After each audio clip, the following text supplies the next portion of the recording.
Hey, Dr. John here. Often I'll have patients that come in with really painful corns or calluses. This is what I do. Check it out.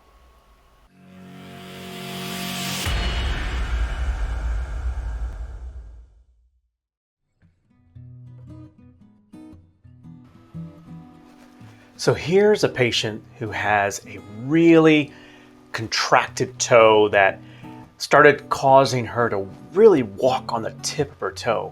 So she's developed this really thick corn, or technically a callus since it's on the bottom. Corns we usually refer to as being on top. And what's happened is it's kind of melded or kind of coalesced with the nail. The nail is also now become super thick.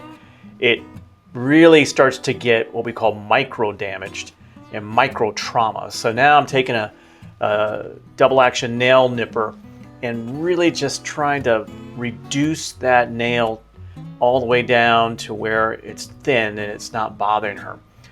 So the issue, the main cause of this is really her hammer toe. It's not really the nail that's the main cause. It's not really the callus, even though that's causing the pain. The underlying real reason why she's got all this problem is really because of that hammer toe. So surgery can be done to help correct this, but if the patient is just not a candidate for surgery, then they need to come in every so often and have this done. This is really something that a lot of folks, my diabetic patients, often will have to have done. So here I'm just making sure I'm debriding, is what we call it, debriding that nail down, getting it down to a point where it's really not as prominent, so that she has some comfort in shoes.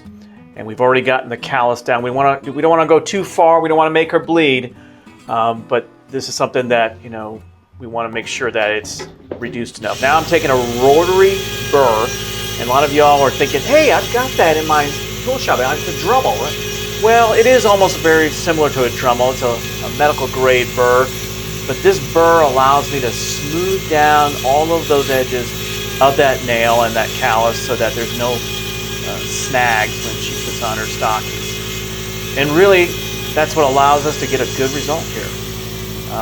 And often, patients will have to come back, and normally in about 6 weeks, it'll start to grow back. 6 to 8 weeks, and we'll have to see them again. So this is the end result. We want to get it something nice and smooth, and hopefully you learned something. We'll see you next time.